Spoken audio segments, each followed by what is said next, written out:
하나님 말씀 열왕기상 14장 1절에서 20절입니다. 조금 긴 본문인데요. 우리 함께 하나님 말씀을 봉독하시겠습니다. 열왕기상 14장 1절에서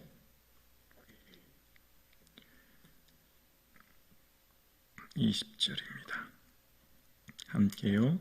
그때 여로보암의 아들 아비야가 병든지라 여로보암이 자기 아내에게 이르되 청하건대 일어나 변장하여 사람들이 그대가 여로보암의 아내임을 알지 못하게 하고 실로로 가라. 거기 선지자 아히야가 있나니 그는 이전에 내가 이 백성의 왕이 될 것을 내게 말한 사람이니라. 그대의 손에 떡 10개와 가자와 꿀 1병을 가지고 그에게로 가라. 그가 그대에게 이 아이가 어떻게 될지를 알게 하리라. 여로보암의 아내가 그대로 하여 일어나 실로로 가서 아히야의 집에 이르니 아히야는 나이가 많아 눈이 어두워 보지 못하더라. 여호와께서 아히야에게 이르시되 여로보암의 아내가 자기 아들이 병들었으므로 내게 물으러 오나니 너는 이러이러하게 대답하라. 그가 들어올 때에 다른 사람인 채 함이니라. 그가 문으로 들어올 때에 아히야가 그 발소리를 듣고 말하되 여로보암의 아내여 들어오라. 내가 어찌하여 다른 사람인 채 하느냐. 내가 명령을 받아 흉한 일을 내게 전하리니 가서 여로보암에게 말하라. 이스라엘 하나님 여호와의 말씀에 내가 너를 백성 중에서 들어 내 백성 이스라엘의 주권자가 되게 하고 나라를 다윗의 집에서 찢어내어 내게 주었거늘 너는 내 종 다윗의 내 명령을 지켜 전심으로 나를 따르며 나 보기에 정직한 일만 행하였음과 같지 아니하고 내 이전 사람들도 더 악을 행하고 가서 너를 위하여 다른 신을 만들며 우상을 부어 만들어 나를 노엽게 하고 나를 내 등 뒤로 버렸도다. 그러므로 내가 여로보암의 집에 재앙을 내려 여로보암에게 속한 사내는 이스라엘 가운데 매인자나 노인자나 다 끊어버리되 거름더미를 쓸어버림 같이 여로보암의 집을 맑게 쓸어버릴지라. 여로보암에게 속한 자가 성읍에서 죽은 즉 개가 먹고 들에서 죽은 즉 공중의 새가 먹으리니 이는 여호와께서 말씀하셨음이니라 하셨나니 너는 일어나 내 집으로 가라. 내 발이 성읍에 들어갈 때에 그 아이가 죽을지라. 온 이스라엘이 그를 위하여 슬퍼하며 장사려니와 여로보암에게 속한 자는 오직 이 아이만 묘실에 들어가리니 이는 여로보암의 집 가운데에서 그가 이스라엘의 하나님 여호와를 향하여 선한 뜻을 품었음이니라. 여호와께서 이스라엘을 위한 한 왕을 일으키신즉 그가 그날에 여로보암의 집을 끊어버리리라. 언제냐 하니 곧 이제라. 여호와께서 이스라엘을 쳐서 물에서 흔들리는 갈대같이 되게 하시고 이스라엘 그의 조상들에게 주신 이 좋은 땅에서 뽑아 그들을 강 너머로 흩으시리니 그들이 아세라상을 만들어 여호와를 진노하게 하였음이니라. 여호와께서 여로보암의 죄로 말미암아 이스라엘을 버리시더니 이는 그도 범죄하고 이스라엘로 범죄하게 하였음이니라 하니라. 여로보암의 아내가 일어나 디르사로 돌아가서 집 문지방에 이를 때에 그 아이가 죽은지라. 온 이스라엘이 그를 장사하고 그를 위하여 슬퍼하니 여호와께서 그의 종 선지자 아히야를 통하여 하신 말씀과 같이 되었더라. 여로보암의 그 남은 행적 곧 그가 어떻게 싸웠는지와 어떻게 다스렸는지는 이스라엘 왕 역대지락에 기록되니라. 여로보암 왕이 된 지 22년이라. 그가 그의 조상들과 함께 잠에 그의 아들 나답이 대신하여 왕이 되니라. 아멘. 할렐루야. 아멘.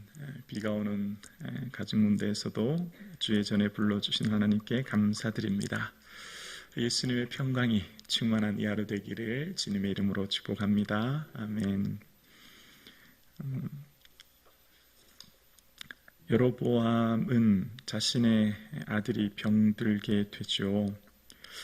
아버지의 마음이 참 얼마나 아프고 힘들었겠습니까? 그래서 이제 아내를 변장시켜서 예물을 들고 아히야 선자에게 가서 이 아이가 어떻게 될지를 알아보게 합니다. 아이 이름이 아비야거든요.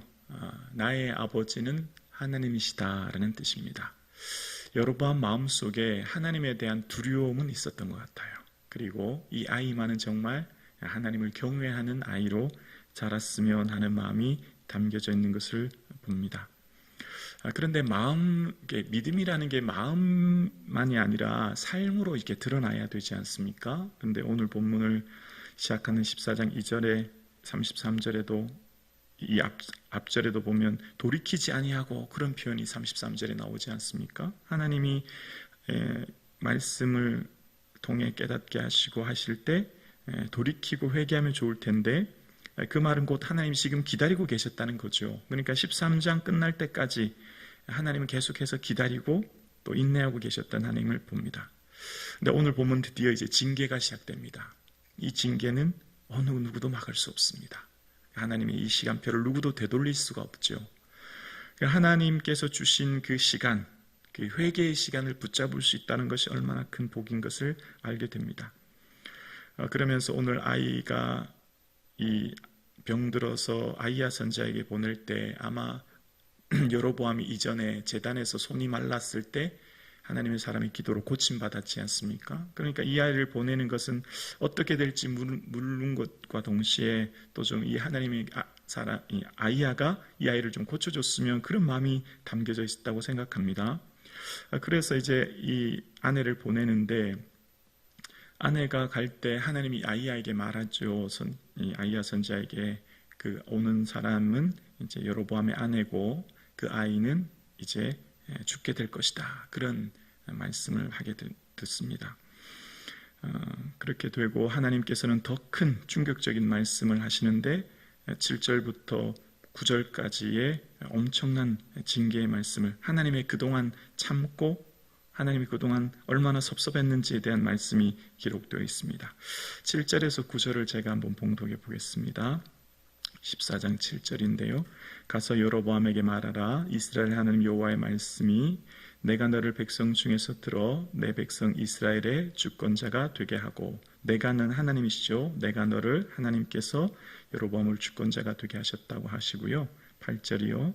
나라를 다윗의 집에서 찢어내어 내게 주었거늘 너는 내 종 다윗이 내 명령을 지켜 전심으로 나를 따르며 나 보기에 정직한 일만 행하였음과 같지 아니하고 9절이요. 내 이전 사람들보다 더 악을 행하고 가서 너를 위하여 다른 신을 만들어 우상을 부어 만들어 나를 노엽게 하고 함께요 나를 내 등 뒤에 버렸도다. 그러니까 하나님이 너무 서운하셔서 여로보암아 내가 너를 이스라엘 왕으로 주권자로 삼았고 10개 지파를 너에게 줬잖니.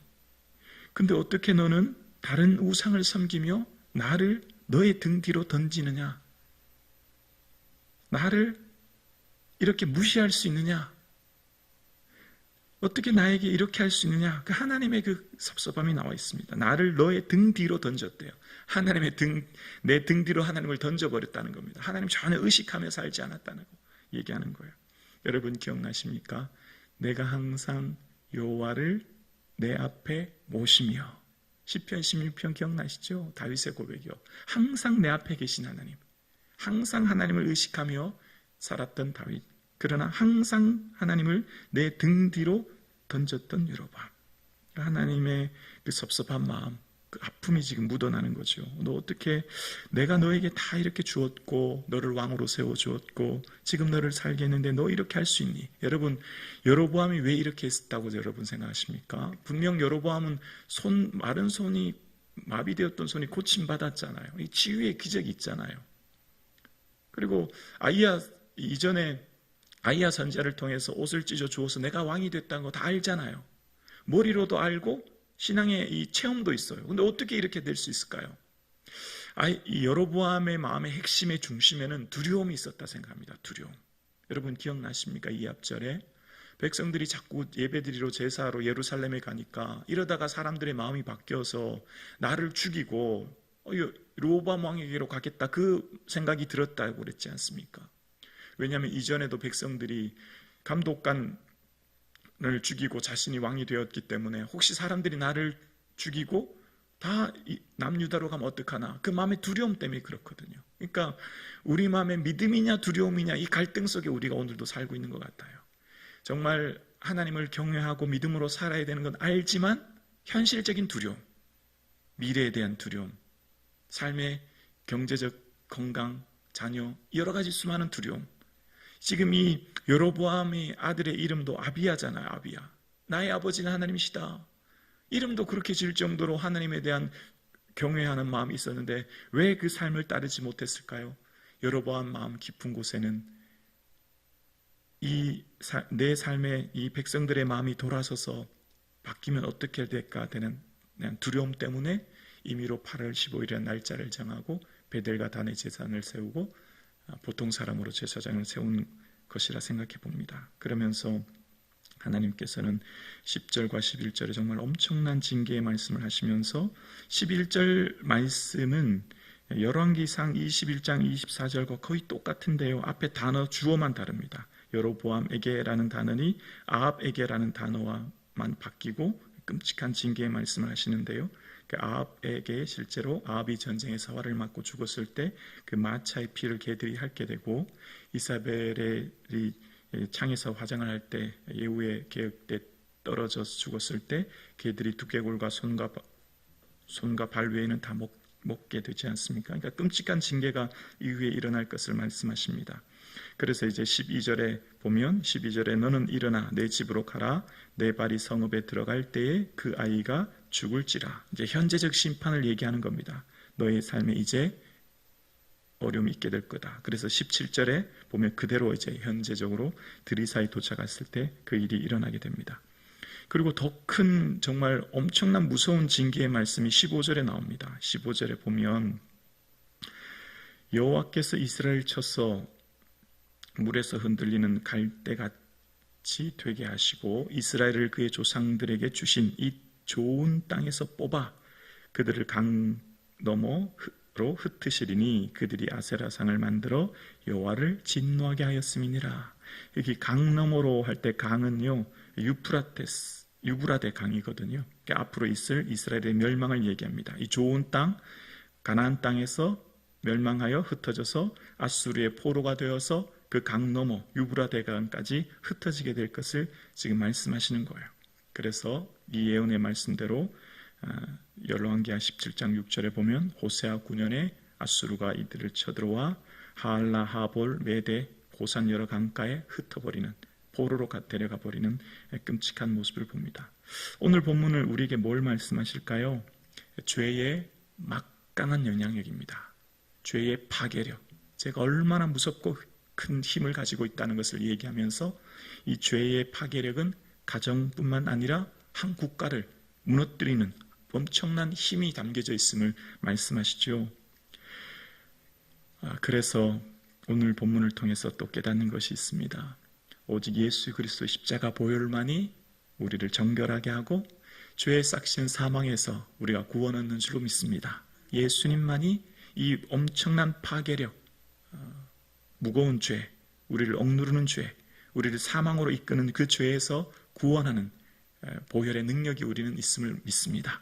예수 그리스도 십자가 보혈로 우리는 죄 사함 받고 구원 얻은 하나님의 백성이 된 줄로 믿습니다.